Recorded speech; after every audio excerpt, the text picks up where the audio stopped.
Hey guys, it's Marty Geek. In this video I have an unboxing and hands-on look of the APEMAN M4 digital projector. Now this is one of those digital projector that actually fits in your pocket, and the reason I have all these items right here displayed on the table is because I actually tested this projector with all these items. I tested it with the phone, it works perfectly great. I also tested with the Roku stick, and I also tested with the Nintendo Switch, which of course if you don't have a Switch, it still works with an Xbox One or PlayStation 4 as well.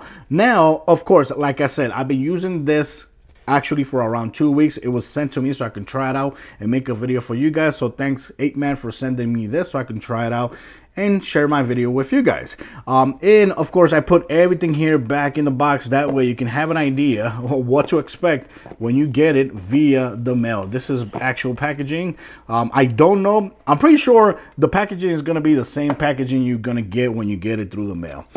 Here you got instruction manual. I recommend to go through it, even though in my opinion it's not that hard to understand once you start using it. But the reason I actually wanted to show you guys this is because of the specifications right there. A lot of you guys are actually going to be asking for specs, so here's a little bit more accurate. So brightness projection is about 50 lumens. Projection size recommended is between 30 to 100 inches. Distance is around 0.8 meters to 2.6 meters. Contracts 1000 to 1. Resolution, the native resolution of this is actually 854 by 480, but keep in mind it actually supports up to 1080p. And screen aspect ratio 16 by 9. Charging specification, micro USB, 5 volts. Built-in battery. It actually has a built-in battery which you can actually use to charge your smartphone or any other electronic device. So the battery inside of it is 3400 milliamp hour battery, which is going to give you around 1.5 to 2 hours of battery life. That's a cool thing about this, that it actually works with the battery that's integrated in it. You don't actually need to have it plugged in to start working on it, to start using it. That's the awesome thing about this projector. It has two 1-watt loudspeakers, and believe me guys, I was really impressed by how nice the speakers actually sound. But here is this projector. I'm going to show you guys what's inside, because there's something here that you're really going to need a lot.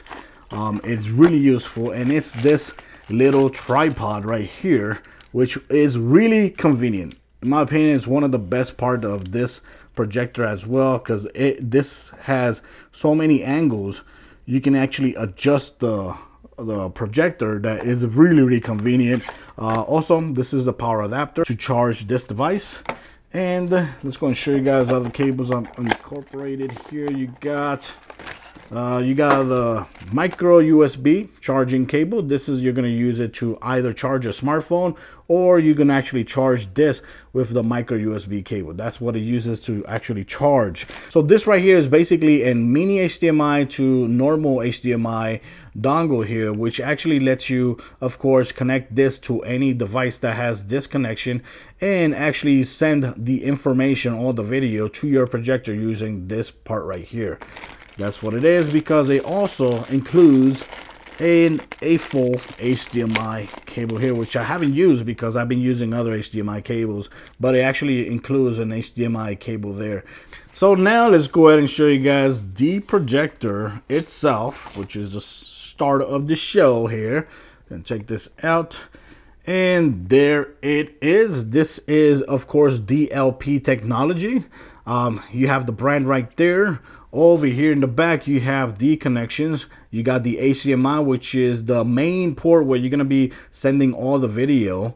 Over here you got a USB port, but this USB port is actually used to actually power a device. If you have a smartphone, you can actually use this port to actually charge the smartphone. You cannot use this port to actually watch videos from a thumbstick, which I actually thought you could have, but no, you cannot do that, which kind of sucks. In my opinion, why give us the option to charge a smartphone instead of giving us the option to use this as to video files? That would have been a lot better from a thumbstick. And here you actually have a micro USB port, which actually going to be used to connect to the power and charge this device. So all you got to do is connect there, and like you see there, it's going to start charging the projector and that's it. And yes, you can actually watch videos while this is connected to the power. I already did tested that as well. It has a little, like, see, there has a little tiny reset button right there, and this right here is of course an output for audio. So if you want to connect the speakers to this projector, you can actually do that as well. Over here you have one speaker, and on this side you have the other speaker here. This one right here is the volume button, up and down, and here is the power button. When you tap it, you can also see the status of the battery. Right now it's completely full, but of course as you keep on using it, it's going to start depleting, and you're going to see less little tiny LEDs there. But like I said, the battery life so far on this has been really good. I've been getting around almost 2 hours of battery life. And over here you got the focus button, which of course you're going to be using a lot, because depending on the distance that you send the signal to the wall, you're going to actually have to adjust there. That way you can sharpen the image of the screen. And of course here in the front you have the lens right here, which one thing that actually worried me at the beginning is that it does not cover at all. It stays like that. So one thing that is actually recommended is that if you're going to wipe it down, make sure you use one of those microfiber cloths to actually wipe it down, and be careful with using like chemicals and all that, because you might actually damage it. So that's one thing to keep in mind there. This right here and this right here is actually like heat ventilation ports. This is going to be exhausting heat from there. It does get a little warm when you're using it for like over an hour, but it does not get really hot. I didn't notice it getting hot. Yes, I did notice it getting warm, but it doesn't get blazing hot like a lot of products out there that I've tested before. Here, what you're gonna do to use the tripod, you don't have to use this tripod, but that's the one that's actually included. You can actually use whatever tripod you want, but I actually like this little tripod because it actually fits anywhere. If you're carrying around a bag, you can actually fold this tripod. You saw how this tripod actually fit in the little box. So yeah, there's a lot of ways you can actually fold that tripod right there. And there you have it. So right here, this is how you're gonna set up your tripod with your mini projector. And it has this knob right here that you actually, once you find the perfect angle, all you gotta do is tighten it up, and there you go. The picture on the wall should stay the way you actually set it up using this tripod and the fastening knob right there. Now, of course, after showing you guys what's in the box and how to set it up, now let's go ahead and share my opinion so far about this projector. Like I said in the beginning of my video, I did test this projector with my smartphone, and it actually works pretty damn good.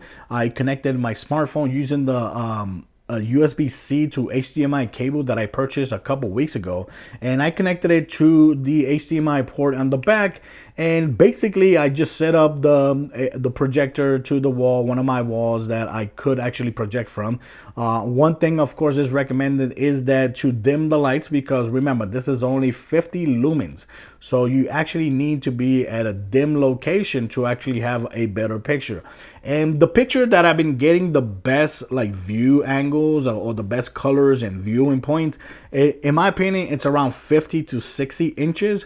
But the smaller you go, the more sharper and colorful the colors are going to be. Of course, if you start going bigger, the screen is not going to look as good and as sharp as it would like going to for 50 and 60 inches, in my opinion. I also did test it out with the Roku stick, and like you see here on the video, it works perfectly good, no problems whatsoever. Once you hook it up, it actually recognizes the resolution of the device, and you will easily be able to watch any application with video that you use normally.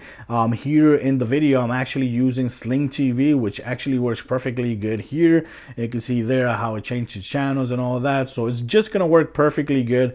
And the great thing is that since you have a Roku with the remote control, so it's a lot better to navigate around than a smartphone as well. When it comes to gaming, I actually tested out here on my desk using the Nintendo Switch, since I already have the Nintendo Switch set up in my desk, and the distance from my desk to the projector, or from the wall to the projector, is not that huge. So the size of the screen, I was actually keeping it at around 30 inches, and I can see there looks even better. Of course, the smaller you go, the better it's gonna look. Of course, I'm playing Hyrule Warriors, which is one of the latest games that I've been playing on the Nintendo Switch, and like you see there, the colors and the action, the fluid and all that looks really damn good. But remember, you can also connect any other console to this device, like a PlayStation 4 or an Xbox One, any device that you want whatsoever, even a laptop as well. So if you have a laptop and you need to do like a presentation,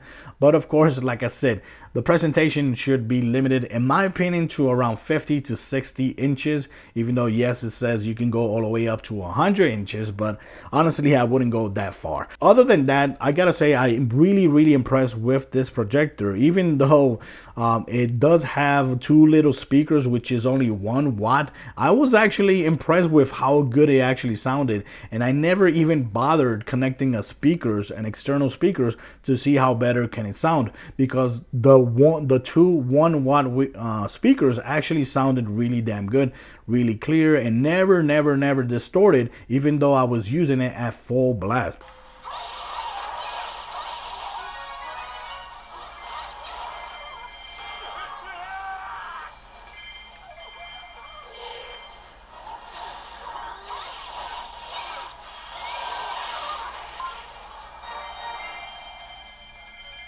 Of course, like I said before, this is one of those mini projectors that you can easily fit in your pocket, but in my opinion, they should have honestly included a little case, even a little cheap case, where you can actually put this inside of it and carry around with you. It would have been awesome, especially because the lens is actually exposed, and I do not like having electronic devices like cameras or camcorders where the lens is actually exposed. But of course, like I said, you can actually wipe it down with microfiber cloths, which is truly recommended. Never use anything rough on it or chemicals at all. Just wipe it down with microfiber, and that's it. And of course, guys, links for this mini projector is going to be in my description. You can actually get it from Amazon using the links I put in the bottom, and the price for this is around $200. But in my opinion, honestly, once you start using it, you're actually going to be impressed how cool it is. And the fact that you can actually use this mini projector without external power is awesome. It's one of the reasons why I decided to, yes, give it a try, because with this actually powered up completely, you can easily get around almost 2 hours of game time or video time using the power that's included in this projector alone, without having to connect it to a power source. That's one of the main reasons why I decided to go ahead and give it a try and make a video for you guys, because I think, you know, something like this is really cool. The native resolution might look small for a lot of people, but in reality, when you have dim lights and you have a clear wall or a very light color wall, the colors are actually going to look good, especially if you keep it between 30 to 60 inches. In my opinion, is the way to go. So guys, if you have any other questions, please leave it in the comments. I'll go ahead and answer them. And if you want to read a little bit more about this projector, or if you want to buy it from Amazon, I'm going to be leaving links in my descriptions. That way you can go ahead and click on it and help my channel as well. So thanks for watching this video. Let me know what you guys think about this projector. Till next time, guys.